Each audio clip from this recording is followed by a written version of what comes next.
the womb or on the street that our bodies are disposable. Mm-hmm. Wow. So fear has a lot to do with it. What did you? Oh, you said that has a lot to do with it. Yeah, fear has a lot to do with it. Fear. I see. How do you ensure that your clients are listened to and their healthcare needs are met? By making sure.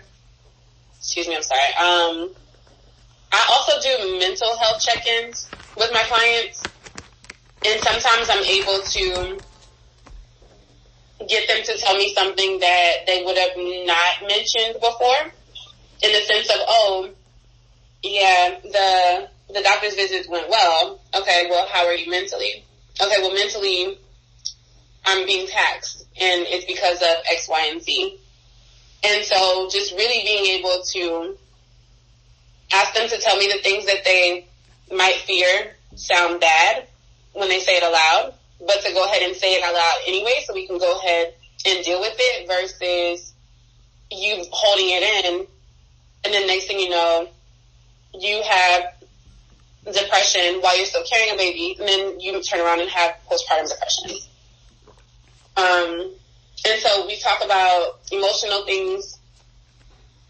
I advocate for them in the sense of, in the instance where the medical provider just wasn't listening, like, well, maybe, just humor us and go get an additional doctor so we can see what's going on. Mm-hmm. Yeah.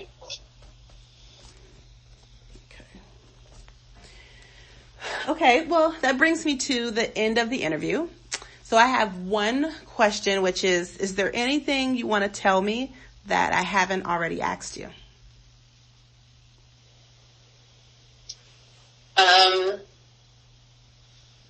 Well, I think that the work that you're doing is awesome in the sense of gathering the information so that these stories are told. Mm-hmm. And luckily, the clients that I've worked with are still here to be able to tell their own stories. But I know a lot of doulas or a lot of midwives won't necessarily be able to say the same thing. Because a lot of stories are being told from the grave. Right.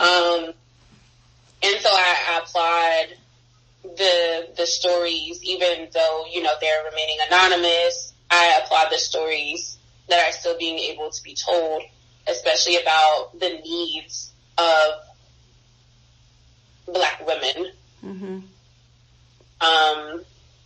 And I don't think there's anything else I need to tell you. I think that, I would say if you need any additional help with anything, I'm definitely right along the lines of like advocacy. So I can, be an extra pair of hands, ears, the mouth if you need.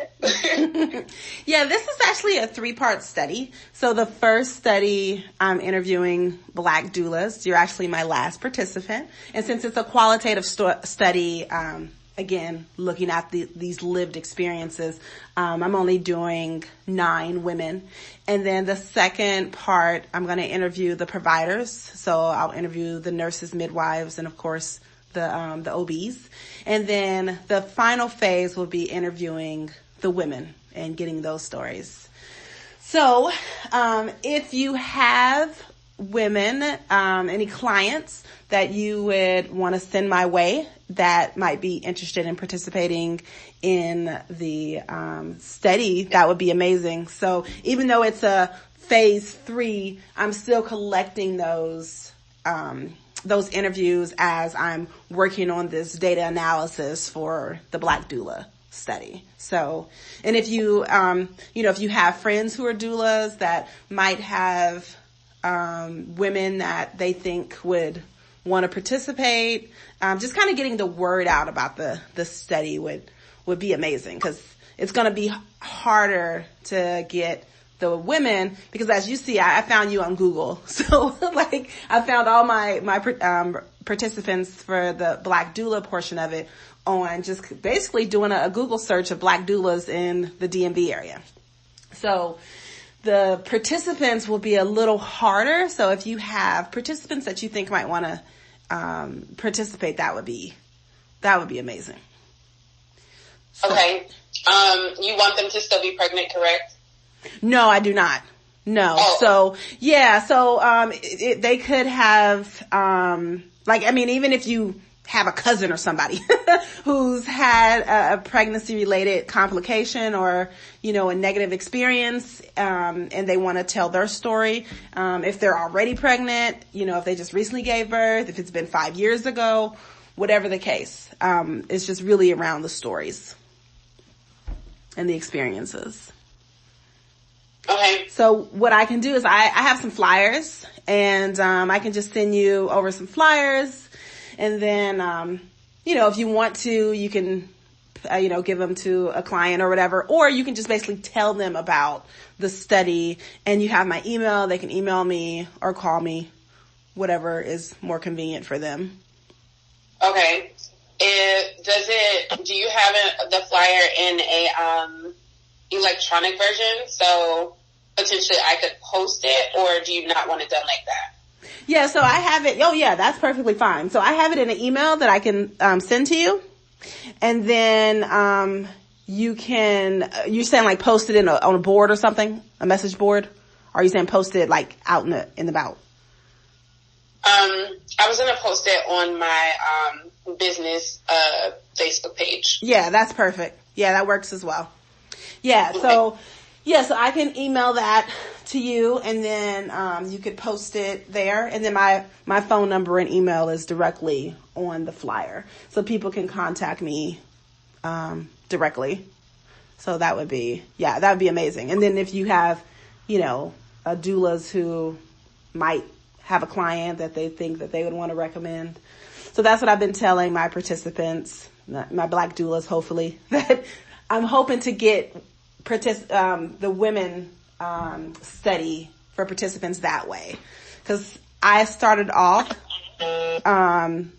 wanting to interview the women, but I was having a hard time. So I had to think of other ways. And so then it kind of popped in my mind, well, you know what? That was probably a blessing in disguise, because then I started to think, wow, it would actually be really great to talk to Black doulas and get their perspective. So sometimes research takes you in a couple of loops, but sometimes it works out. Right. But, yeah. With the Black doulas that you've talked to so far, have their stories, I just thought about it when you said what you said, about anything else that I wanted to say. And I think that it's very interesting knowing that professionals work in the healthcare setting, specifically with women that are in labor and are pregnant, and we're still having the question, is this your first pregnancy? Or is this your first birth? But it's never asked in a very, let me stand here and get your answer type thing. It's so like, just tell me what number of pregnancy you're in, so I can like see if I really need to handhold you or if you've been here before. But not giving space for, maybe this is my 10th pregnancy, but this is my first live birth. Wow. And there's no sensitivity around it. It's very like, oh, do I need to hand walk you through this, or do you know what you're doing? You know what I mean? I do. Wow. Right. And so for my last mama that I worked with, who has a husband who's battling cancer, who has dealt with endometriosis, her first pregnancy that she's been able to carry to 27 weeks after this emergency C-section, the nurse walks in right when they're about to, they're prepping her for the C-section, and she goes, is this your first birth? Mind you, maybe 6 or 7 months before this pregnancy, she had a miscarriage. So she hadn't had time to really deal with it.